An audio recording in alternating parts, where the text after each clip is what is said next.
ফরজ গোসলের সময় মেয়েদের মাথার চুল বা খোপা ভেজানো কি জরুরি? মেয়েরা ঘরের বাইরে পারফিউম ব্যবহার করতে পারবে কিনা? মৃত ব্যক্তির পাশে আগরবাতি জ্বালানো যাবে কিনা, কিংবা আগরবাতি জ্বালানো সম্পর্কে ইসলাম কি বলে দয়া করে জানাবেন। কোন কোন স্থানে কসর পড়া যাবে, অর্থাৎ কর্মস্থল, আত্মীয় স্বজনের বাড়ির মধ্যে, সফরের দূরত্বে হওয়া, কোথায় কোথায় কসর পড়া যাবে। ইচ্ছাকৃতভাবে নামাজ বারবার ছেড়ে দিলে বা না পড়লে কি ঈমান থাকে?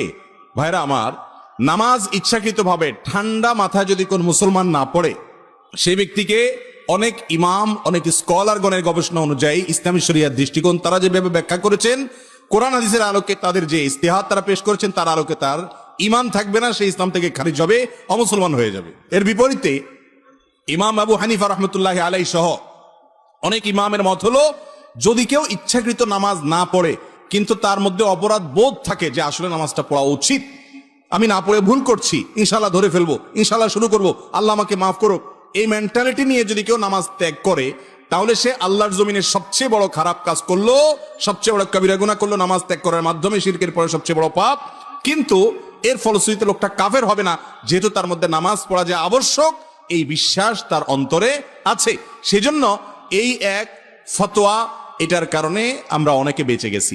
কিন্তু মনে রাখবেন, নামাজ না পড়া এটা অমুসলমানের চরিত্র, এটা কোনো মুসলমানের চরিত্র হতে পারে।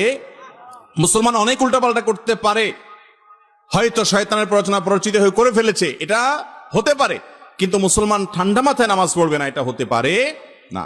অতএব ভাইরা আমার, নামাজ পড়তে হবে। মুসলমানের মার্কাই হলো মসজিদে যাওয়া, নামাজ পড়া পুরুষ মানুষ।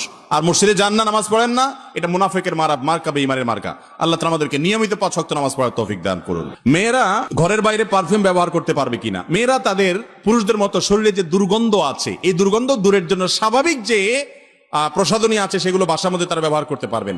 বাসার বাইরে যদি যান, তাহলে সেক্ষেত্রে যদি কোনো পারফিউম ইত্যাদি ব্যবহার করেন, এমন প্রসাধনী ব্যবহার করেন যেটার সুগন্ধি অন্য পুরুষকে আকৃষ্ট করে, এর ঘ্রাণ চতুর্দিকে ছড়িয়ে পড়ে, তাহলে এটা হারাম। নবী করিম সাল্লাল্লাহু আলাইহি ওয়াসাল্লাম বলেছেন, কোন মহিলা যদি এরকম সুগন্ধি ব্যবহার করে বাহিরে যায়, ওই মহিলা জান্নাতে যাওয়া তো দূরের কথা, জান্নাতের ঘ্রাণও পর্যন্ত পাবে না। অতএব এই বিষয়ে আমাদের সাবধান থাকতে হবে। মা বোনদের, এমনকি নামাজের জন্য মসজিদে যায়, সেও যদি সুগন্ধি ব্যবহার করে ভাবে অন্যদেরকে আকৃষ্ট করে, এটা গুনাহের কথা। একজন মুসলিম নারী, তার মধ্যে ব্যক্তিত্ব বোধ থাকবে, তার মধ্যে আত্মসম্মান বোধ থাকবে, তার মধ্যে আত্মমর্যাদা বোধ থাকবে। আমাকে নিয়ে অন্য পুরুষরা বাজে চিন্তা করবে, মনে মনে আমাকে রেপ করবে, আমাকে নিয়ে সে কল্পনার জগতে অপকর্মে লিপ্ত হবে, এটা কোনো মুসলমান নারী করতে দিতে পারে, এটা কোনো সম্ভ্রান্ত নারী করতে দিতে পারে না। আপনি সেজেগুজে বের হলেন, পারফিউম লাগিয়ে বের হলেন, আপনার সুগন্ধি বিভিন্ন মানুষের নাকে গেল, আপনার সৌন্দর্য বিভিন্ন পুরুষ অবলোকন করলো, আপনাকে নিয়ে বাজে কল্পনা জল্পনা করবে, এটাই স্বাভাবিক, এটাই নেচার। তাহলে এটা কখনো আপনার সম্মানের সাথে যেতে পারে না। এরপরে প্রশ্ন হলো, মৃত ব্যক্তির পাশে আগরবাতি জ্বালানো যাবে কিনা, কিংবা আগরবাতি জ্বালানোর সম্পর্কে ইসলাম কি বলে দয়া করে জানাবেন। মৃত ব্যক্তির লাশের পাশে আগরবাতি জ্বালানোর সংস্কৃতি আমাদের দেশে আছে, এটা ভালো সংস্কৃতি, এটা কোনো খারাপ সংস্কৃতি না। বিভিন্ন হাদিসে নবী করিম সাল্লাল্লাহু আলাইহি ওয়াসাল্লাম বলেছেন, তোমরা যখন মৃত ব্যক্তিকে ধোঁয়া দিবা, সুগন্ধির ধোঁয়া, তখন সেটা বেজোড় সংখ্যক বার দিবা। সাধারণত চন্দন কাঠ বা বিভিন্ন রকমের কাঠ আছে, কাঠগুলো পোড়ালে যে ধোঁয়াটা হয়, সুগন্ধিযুক্ত ধোঁয়া, এই ধোঁয়াটা মৃত ব্যক্তির কাপড়ের কাপড়ে লাগানো, অর্থাৎ সুগন্ধি যাতে হয়, সুগন্ধি যেন হয়, সেখানে ভালো ঘ্রাণ যেন হয়, সেটা করাটা হলো সুন্নাহ, মুস্তাহাব। এই জন্য মৃত ব্যক্তির আগরবাতিতে সাধারণত ঘ্রাণ হয়, অতএব এই ঘ্রাণ, এই ধোঁয়া, এটা তার কাপড়ের সাথে মাখানো, 3 বার মাখানো, এটা হলো সুন্নাহ।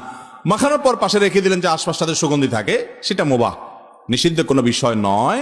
যেহেতু এই ধোঁয়া দেওয়াটা, সুগন্ধির ধোঁয়া দেওয়াটা সুন্নাত, 3 বার মুর্দার কাপনে পাশে লাগায় রাখতে হবে। আপনারা আপনার ধোঁয়া দিয়ে সবসময় জ্বালায় রাখতে হবে আগরবাতি, এমনটি আবশ্যক নয়। কাফনে 3 বার ধোঁয়া দিবেন। ধোঁয়া দেওয়ার সিস্টেম হলো, ধোঁয়াটাকে এইভাবে আপনার হাত দিয়ে বাতাস দিয়ে কাফনের সাথে মিশাই দিবেন, যাতে করে কাফন থেকে সুগন্ধ আসে, এটা মুস্তাহাব।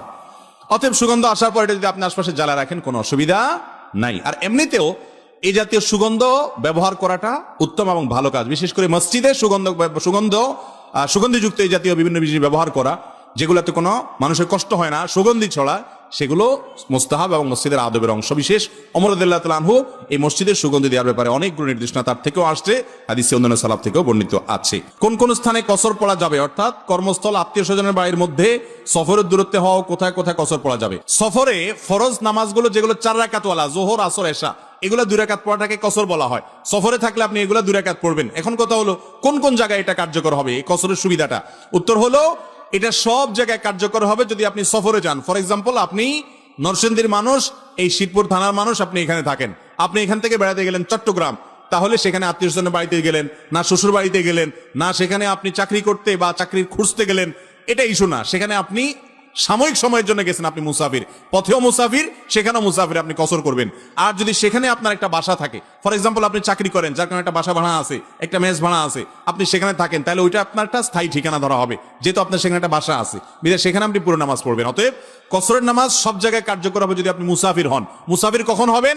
সেখানে আপনার কোনো ঠিকানা নাই, আসছেন সাময়িক সময়ের জন্য, 2, 4, 5 দিন 10 দিন থাকবেন, এরপর আপনি ফেরত যাবেন, তাহলে সেক্ষেত্রে আপনাকে মুসাফির ধরা হবে।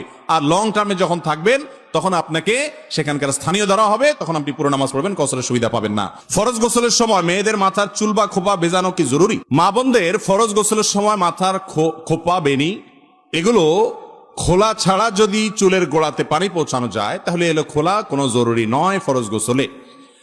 এ ব্যাপারে সহিহ মুসলিমের একটা হাদিস আসছে, উম্মে সালমা রাদিয়াল্লাহু তাআলা আনহা থেকে নবী করিম সাল্লাল্লাহু আলাইহি সাল্লামকে তিনি জিজ্ঞাসা করেছেন, ঠিক এই প্রশ্নটাই করেছেন, যে ইয়া রাসূলুল্লাহ, আমার চুল আমি বাঁধি, এগুলোতে যে গিরা থাকে আমি বাঁধি, এই খোপা আমার খোলা লাগবে কিনা?